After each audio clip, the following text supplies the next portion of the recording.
Do a PSA, Jesse, right now. It's microfilm, not microfiche. Film is on film. Fiche is like a flat card, like an index card, but it's like plastic or polymer, whatever the heck it's made out of. Celluloid. It's like a sheet, not a paper, all right? But film is like a reel of film. That's what they use. Just crazy. Leah, I cannot believe, for all the research they did in this movie. Sorry. They were in a library. They could have asked someone.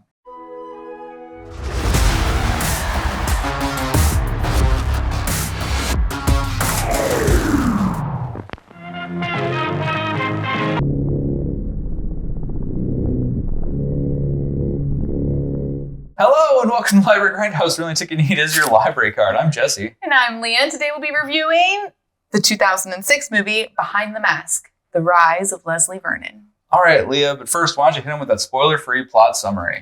In a world where famous slasher movie serial killers are real, Leslie Vernon has decided that he wants to become one of the greats, on par with Freddy, Mike, and Jason. He has invited a team of young documentary filmmakers to film the preparation a slasher has to commit to in order to pull off a notorious slaying of a typical high school gang of kids, complete with one survivor girl, and thrust the town of Glen Echo into the same category as Elm Street or Camp Crystal Lake. This documentary-style dark comedy, with the twinges of everything one wants out of a slasher horror film, will answer the question, Psycho Killer, qu'est-ce que c'est? Cool. All right, Leah, but first, what's number 3 on your list of reasons to watch Behind the Mask? All of the cameos. Behind the Mask is great. So if you are a horror film, I wouldn't even say a buff. If you just like horror films, you are going to see people who you have seen in horror films in this movie. Maybe. Just a few of them. You would have had to have done some of your horror homework, though. But still, I instantly knew, like, Freddy Krueger. Sure, Robert Englund, yes. I instantly knew, oh my gosh, why am I blanking on her face? Rubenstein? Zelda Rubinstein. Rubenstein, thank you. Yes, Poltergeist. Yep, Zelda Rubinstein. There's a whole bunch of them. There's the original, Jason, right? Not the original, but he's played him the most. Yeah, he was Kane right Hodder. there. Yeah. Yeah, there's quite a few. That killer look when he's going into Freddy Krueger's house, basically. And then didn't you say even down to like his mentor, somebody? Wasn't his mentor? I wanted to say his mentor was somebody, but I don't think he necessarily was. Maybe he was. Good for him. But I for me, I was like, did he play like Leatherface in a movie? Because he seemed like a bigger guy. Like he could have played Leatherface. He could have been looming in like one of the sequels, but maybe he did. I don't know. But yeah, it's just a treat. It's like that extra little cherry on top. I love this movie. The movie is just wonderful. I will get on to that a little later. But the cameos are just like this fun little, Yeah. It's neat. Cool. All right, what's your number 3 reason why, Jesse? The details, from the cardio to learning magic and escape techniques, to the mentor to Jay, Fred and Mike being real, to all the planning and setup involved with the diner, the library, etc. It's all really fun and interesting. It comes together surprisingly well. I did appreciate how it's kind of like it's a meta slasher in kind of the Scream vein, except I liked it better because like the documentary aspect made it less snarky. Yeah. There's less of like an attitude about it, which I'm not necessarily against. It's fun in those Scream films. Yeah. But this is just one of those things where it's more like a genuine affection for these things, which I appreciated. But then it goes from meta to quote unquote real slasher. And that's a pretty cool transition. The fact that it's like both. It's like meta and then actual. Yeah. But anyway, that's my number 3. What's your number 2, Leah? My number 2 kind of piggybacks off of you is the two-toned filming. That's the best way that I can put it. Oh. So Tommy two-tone? Yeah. So when there's like the documentary style, you can tell it's documentary. You have no idea how much cardio I have to do. It's not like a shaky cam, but it's you can just tell. And then when real life happens, it switches. Make sure you're getting this. And it even switches before there's a twist. Right, sure. But yeah, there's even a scene in the library, which is obviously my favorite scene.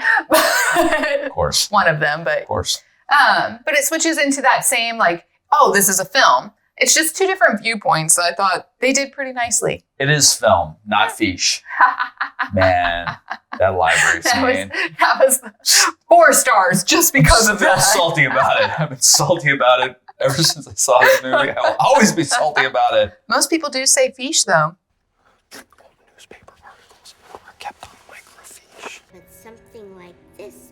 still be on microfiche. I have. No. I have. So do No. a PSA, Jesse, right now. It's microfilm, not microfiche. Film is on film. Fiche is like a flat card, like an index card, but it's like plastic or polymer, whatever the heck it's made out of. Celluloid. It's like a sheet, not a paper. All right, but film is like a reel of film. That's what they use. It's just crazy, Leah. I cannot believe for all the research they did in this movie. Sorry. They were in a library. They could have asked someone, anyone in Yeah, that but building. even the librarians might not have. Still mad about it, but that's okay. Anyway. Still mad about it. All right, what's your number 2? Number 2 is the cast. I mean, we get legends, Zelda Rubinstein, Robert Englund, of course. And Zelda plays librarian who doesn't know microfilm from microfiche. I mean, it's crazy. And Englund plays the Donald Pleasance doctor role and is trying to stop the killer. So yeah, it's really just a neat mingling of things in that regard, as we've already discussed. I kind of liked the difference between Robert Englund doing the. Is it Englund or England? England? England. I mean, it's spelled what? Or England. Yeah. I don't know. I think it's England. Sorry for pronouncing your name wrong. I mean, I don't think it's England. But I love the fact that Robert Englund, he's so used to playing. I mean, I'm sure he's used to. Listen to me, I know him. He's so used to playing Freddy Krueger, and he's used to playing like the villain in this aspect. I know that he used to be a Shakespearean actor at one point in time. I'm pretty sure I read that. Probably something like that. Doesn't matter. It doesn't matter. Yeah, now he's just always going to be Freddy Krueger. He knows this. I think he's accepted it. Yeah. I mean, at least I hope so. Yeah, I think so. He seems like a pretty. Miserable. Seems like a decent guy. He put the makeup on it a couple of years ago. Yeah, and he's always played him. Like, you know what I mean? He doesn't seem to be such like a stickler. Like, I'm not going to play him anymore. Or I'm not going to do this. I think he kind of likes it. You back up the money truck, Hill. Yeah. But I love the fact that it's flipped. He plays the Ahab. We got an Ahab! Wow, we got an Ahab! What's an Ahab? Which is, the person who's going after the killer, for lack of better wording. There's proper, anyway. Just obsessed with taking down the killer. Yeah, basically. Like, it's a weird term for it because like its single-minded purpose is to stop this killer guy.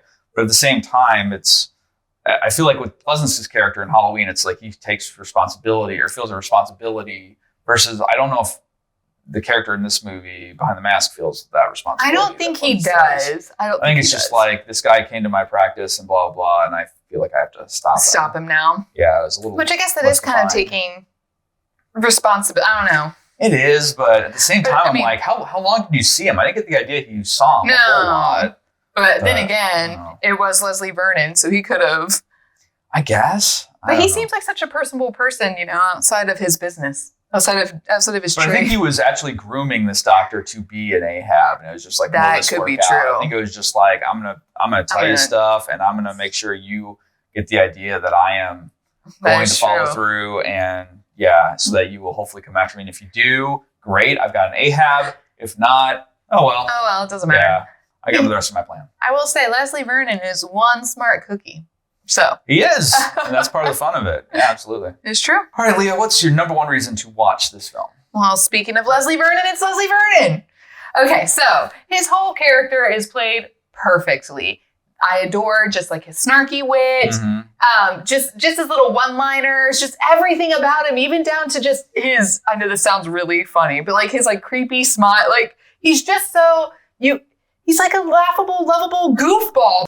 Paradise Lost. Found it. But then all of a sudden he's got this. Ever live in Reno, Leslie? That's enough. What? Yeah, sure. It's crazy. And he's so enthusiastic about his role as this like serial killer. And I can't even say serial killer. I don't know how to, because it's not necessarily a serial killer. It's like the supernatural, the paranoia sort of, just like Freddy, just like Jason. He wants to be a slasher killer. Yeah. So it's not really, I don't want to say like serial killer, because it's not like that. He wants to be like a slasher killer. That's a good. Right. Yeah. He wants to be a legend. Yes, he wants to be a legend slasher, killer. And he takes it so seriously, but you can tell like his personality is just a goofball. Yeah. So, it's like, oh yeah, well, you got to make sure you're prepared. Like, it's just one of those things where I'm like, what? And he makes it wonderful. This movie is just a terrific movie. If you're not a fan of horror films, this was like my first one that I really dipped my toe into. And I was just like, oh, okay, I understand now why people like horror films. Yeah, they're fun. Like it's supposed to be fun. There are these stupid arbitrary rules, and they always follow them, and it's just kind of, you just go with it. Yeah, this movie just kind of opens your eyes, and I think it allows you to see the actual, I don't know, this is going to sound weird too. This sounds so weird. The enjoyment side of watching slasher films. Because it's not real. Again, it's all arbitrary and artificial and totally planned out, because it is planned out in like a screenplay. I mean, it's like, or a screenplay if you want to get anyway. But it's just one of those things where it's escapist because there's like literally nothing real about it. It's like, this is not how any of this works. This isn't how any of it would go. It's, again, there are these fake crazy rules that they're following. And you can have fun watching this violence without it being like too close to real life. Absolutely. It's escapist, and like all these people are caricatures. It's all artifice. Yeah. And so that's why you can kind of have fun with it, like a roller coaster, versus watching, like a true crime thing on Netflix or something. It's one of those things where there's nothing real about it. You don't have to feel bad that you're re-traumatizing victims or any of the other stuff baggage that comes with any of that stuff. That is true. It's all fake. It's all in good fun. Enjoy the makeup effects. This one doesn't really have a lot of gore or anything, which is kind of interesting. No. That's another thing that makes it kind of a good intro one, is that it introduces you to the tropes, but also isn't like over the top gory. Absolutely. Yeah. I'm trying to even think of really, I mean, there's a heart, but it looks cheesy and fake. Yeah. And it's total cheese ball. So yeah. But it's still, this is the perfect movie. Yeah, it's a great starter. Yeah.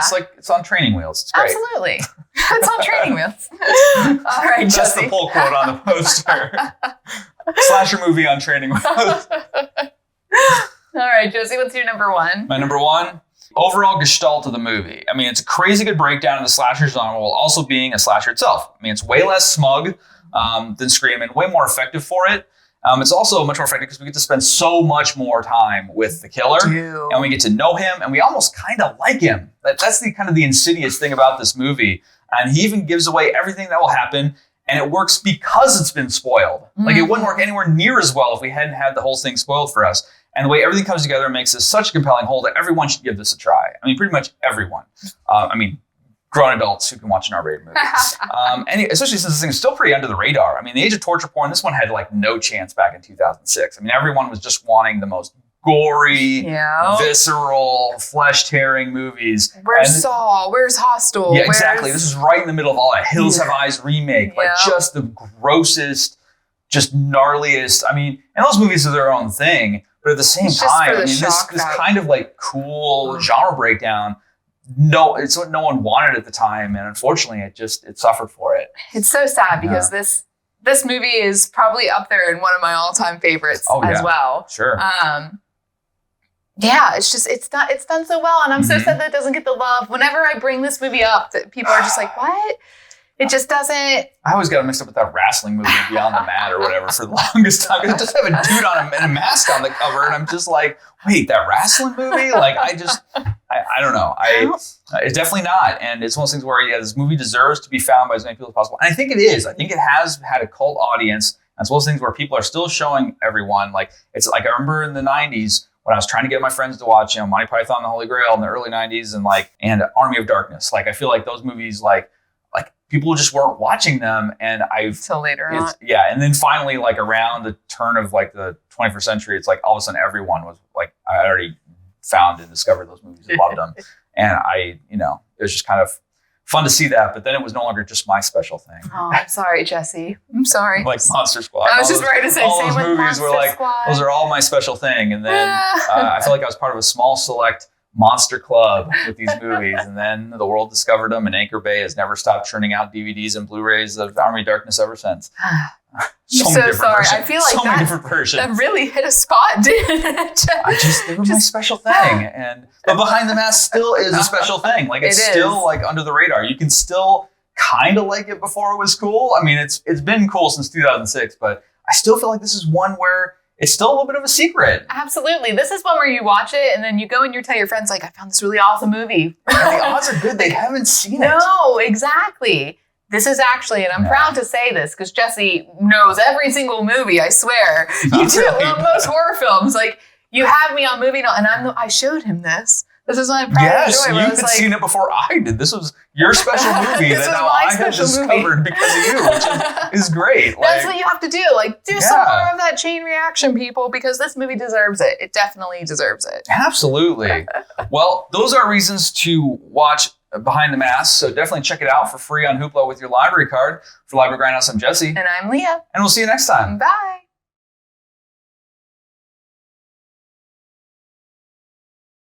Jay, Fred, Mike. We worked hard. Those boys lifted it to a whole other level. There weren't nobody like them in the early years. Turned themselves into legends. You have no idea how much cardio I have to do. It's ridiculous. You gotta be able to run like a freaking gazelle without getting winded. Plus, there's that whole thing of making it look like you're walking, and everybody else is running their asses off.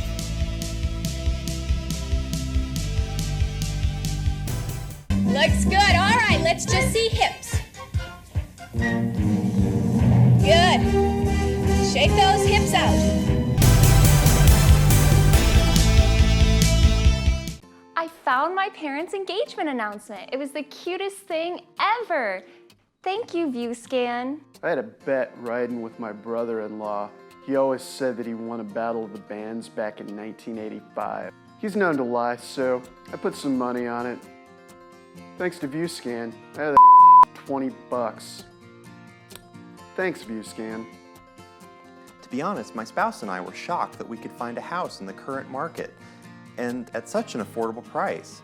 Then we heard the rumors. Well, after a little research, the ViewScan showed us that we are the proud owners of the site of a triple homicide involving a satanic cult. The article and accompanying photo are framed on our wall. Thanks, ViewScan. I discovered that I was a serial killer in a past life. The ViewScan allowed me to easily clip and save the article to post to social media so that my enemies will fear me. Thank you, ViewScan.